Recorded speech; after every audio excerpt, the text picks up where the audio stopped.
Alex Daugherty of On the Forecheck is joining me right now. I'm Marky Bilson on Tri-City Sports Now. The Nashville Predators, they are going to be on network TV, the national game of the week on NBC when they take on the St. Louis Blues. But before I get to that, of course, tomorrow there'll be the bronze and the gold medal games deciding in men's Olympic hockey. And I always love Olympic hockey, the bigger rink. It's a little more free-flowing play, and I do wonder if that might be one of the reasons why the Canadians, when they've used non-NHL players, have struggled since 1952, because a Canadian style of play is said to be a little rougher than, say, European style. But nevertheless, I do want to ask you here, just your take. I know you had mentioned that you didn't think that the Americans had it in them to medal, and you were right. They fell to the Czech Republic in the quarterfinals. But were you surprised that they were able to go as far as they did? I mean, a shootout away from going into the semifinals of the Winter Olympics. Were you surprised about that, Alex Daugherty? No, I think that regardless of whether there's NHL talent, I think that the USA is usually gonna fare pretty good in a competition that's not soccer. I mean, I think for the most part that the athletic talent is there, and coaching is there, and the skill level's there, and the basics are there.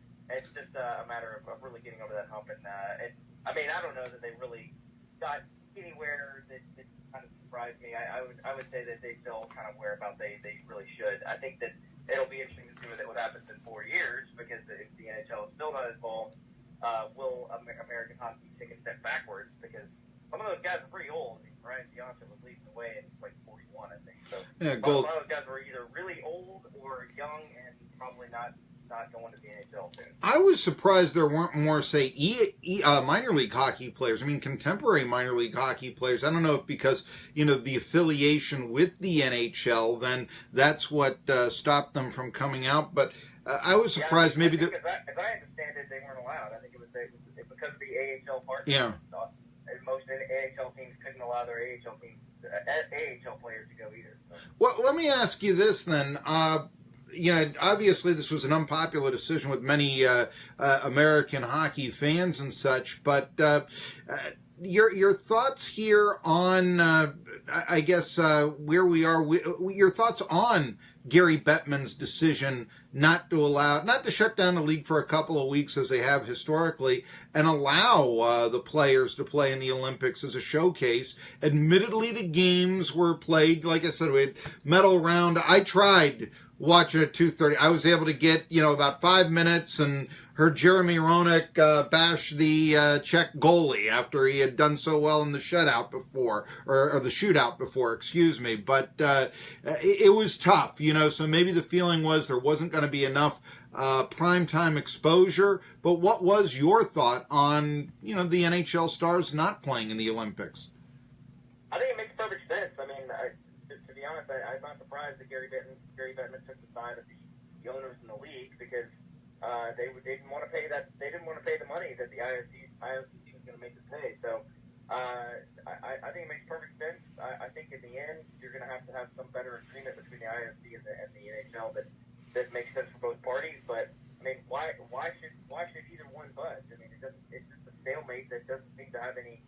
That might not have an end to it, and I think it might be better for the NHL to put more stock into making the World Cup of Hockey better, not making it appear as if it's a preseason NHL tournament, but make it a real thing like the World Cup of Soccer, and make that into a more coveted tournament, and therefore get a little bit of control in an international tournament, because the Olympic thing does not seem to be. I don't know why it would change next time. I mean, it doesn't seem to be.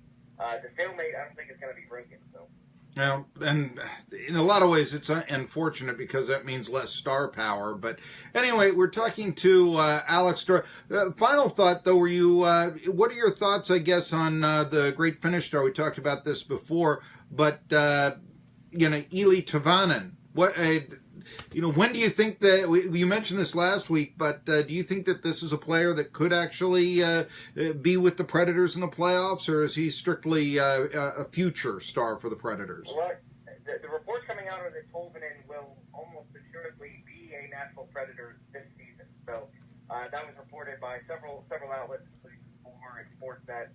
I had on our podcast last week, or earlier this week, I had Corey Cronman, who's the lead athletic NHL prospects writer, and he basically said the same thing. Like, Eli Tolvanen will be a Nashville Predator this year as soon as his year with Daugherty ends, which will be probably in a few weeks. So I would say by the time the playoffs hit, he's going to be there, and I think Cronman also said he'd be a top 15 goal scorer. Not top 15 goal scorer. His shot would be one of the top 15 shots in the NHL as soon as he got into the league. So the kid is really, really electric at only 18 years old, and it's pretty exciting to know that is down the road just a few weeks. Do you think he could be on a top line or one or two? I know we talked about when Mike Fisher comes back. And by the way, it looks like he might not be getting divorced from Carrie Underwood. But, you've talked about him being more of a role player, a third liner or so. Do you think that, I can't imagine if that's his role, that you would want to put someone like Tolvanen on such a line. So do you foresee him on one of the top two lines of the Predators come the play? I don't know. I feel like maybe he would be in that third line that has a couple of guys that can play at that speed. He's really more of a middle six kind of player. I don't think he's going to supplant anyone on the top line. The top four wingers right now are playing really great, and there would be no reason to replace them with this kid. But I think he'd play on the third line, maybe get about 12 minutes a night, and probably play on the power play. I mean, if he's got an elite shot. You get a guy like that in a circle with the puck on his stick in a power play situation, he's gonna score some goals. So he probably be in that middle third line kind of spot. Okay, a lopsided victory for the Preds last night against San Jose, and Pekka Rinne getting his 300th career NHL victory. He's in the top 35 all time and such. But, obviously Rinne has been, I think, the key to the Predators' resurgence, maybe not resurgence, but, this being the glory era of the franchise, if you ask me. But just thoughts on Pekka Rinne. How much longer do you think he can keep this up and play at this high level? How many more seasons can we expect to see Pekka Rinne really leading the charge for the Predators? Well, first of all, I completely agree with you. I think Rinne's resurgence over the last year or two has been the reason the Predators have been leading. Sure. I think going into last season, I think the big question was, if the goalie can play well, this team will be all right. Well, the goalie played great, and the team was very, very good. So this year, it's been the same kind of thing. I think, we've got another year after this year. In 2019, it'll be kind of a decision on both sides, because at that point, the Predators will have to decide: do they want to throw in the young guy, Saros, as the main guy, or do they want to have another year of Pekka Rinne? I think it's likely he will not ever play anywhere else. I think he will either retire at the end of this contract, or he'll sign a 1, maybe 2-year deal to be a backup to Saros and retire a Nashville Predator. He is so ingrained in this city. He is so much a part of it. He's the best Nashville Predator. As of now, on the record book, he's the best Nashville Predator that's ever played the game. He's going to be the number one. If you have a Hockey Hall of Fame for only Nashville Predators, he's the first guy inducted. You play around a while, and you franchises usually do have their own Hall of Fame and such. I can tell you the Penguins actually started one up before they won their first Stanley Cup. They got a few jeers for that, but hey, why not? They're talking to Alex Daugherty of OnTheForecheck.com, playing on a game of the week. Doc Emmerich behind the mic, noon on Sunday, all over the country.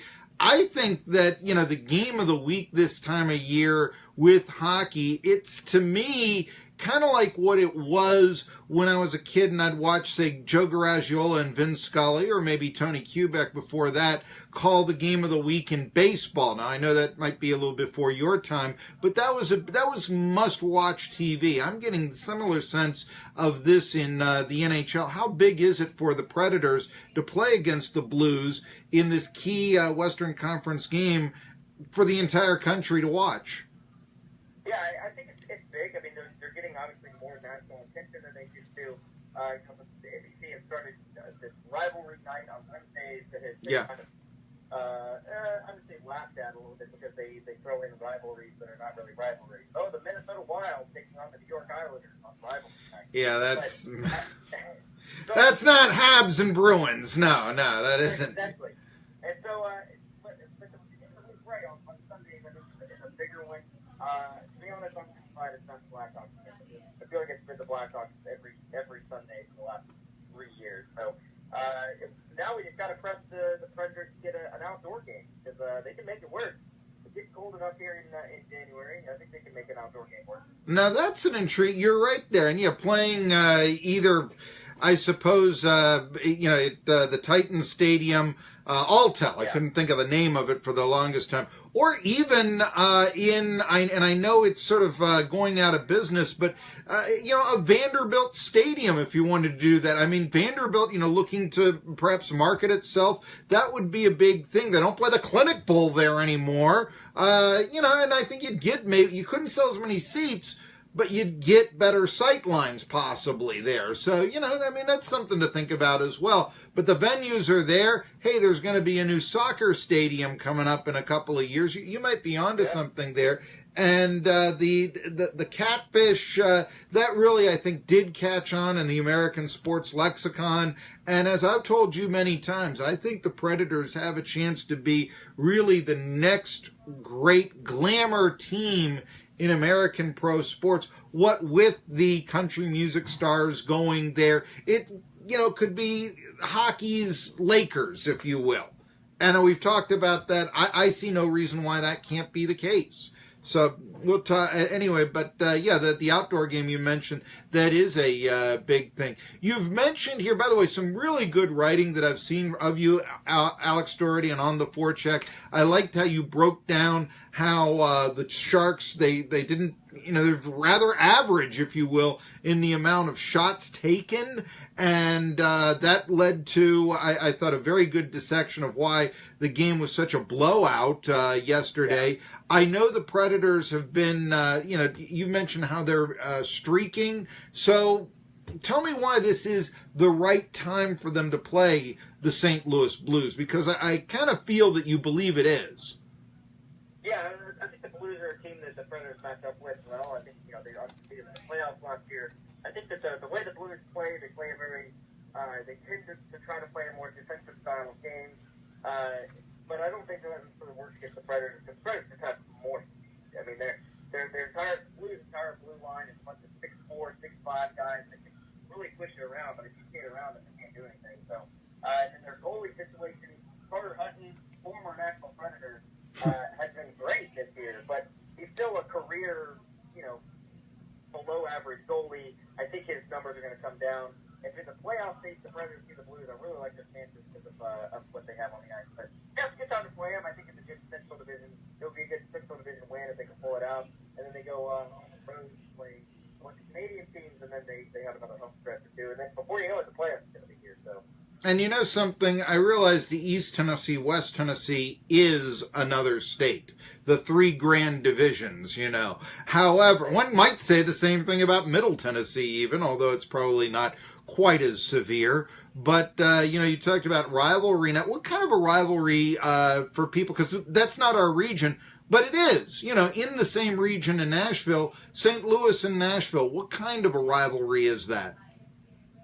I think it's actually kind of grown a little bit. I think that obviously it goes back to the days of the Super Bowl with the Titans and the Rams. I think there was a rivalry there. I think being only 3 hours good point. And being kind of competing in cities, I think St. Louis has a number of, it maybe was a hit city of maybe 10, 20 years ago, but Nashville being the hit city now is maybe a point of contention with St. Louis fans. But I think it's interesting. They both have their cultures. They both have interesting sporting dynamics. They both got great city, the way the cities are lined out, and good focal points in terms of if you're going to visit the city. But I think it's going to take the Blues actually doing something against the Predators in the playoffs for Predators fans to be to count them along with the Blackhawks and the Penguins and in terms of rivalry on the ice. And yeah, I mean, you're talking there about also, you say about glamour teams. I mean, certainly the Blackhawks and the Penguins would in NHL circles suffice there. Alex Daugherty on theforecheck.com. Trade deadline is coming up. What should Predator fans be looking for? I think that they're not going to make a move. I think they're going to stand with what they have. I think getting Tolman in, getting Fisher is enough of a move. And if they start trading some of these prospects and draft picks away too much, you forego the future in order to get the present. And if you don't win anything, then it's not worth it. So I don't think they're going to make a move. I think they're going to stay right where they are. Only 1 point behind the surprising Vegas Golden Knights. And I told you Marc-Andre Fleury was going to be doing something. I didn't know it would be this good, but I told you he was John Van Beesbrook reincarnated. Anyway, Alex Daugherty of ontheforecheck.com, though, knows a lot more about the Predators than, like I said, most. And that's why we like to have him on. The Predators are going to be playing the St. Louis Blues this Sunday on national TV on NBC. And we look forward to that. Thank you for joining us here, Alex Daugherty. I'm going to come back. I've got some Vols news, as well as that college basketball scandal. When we return, Tri-City Sports Now.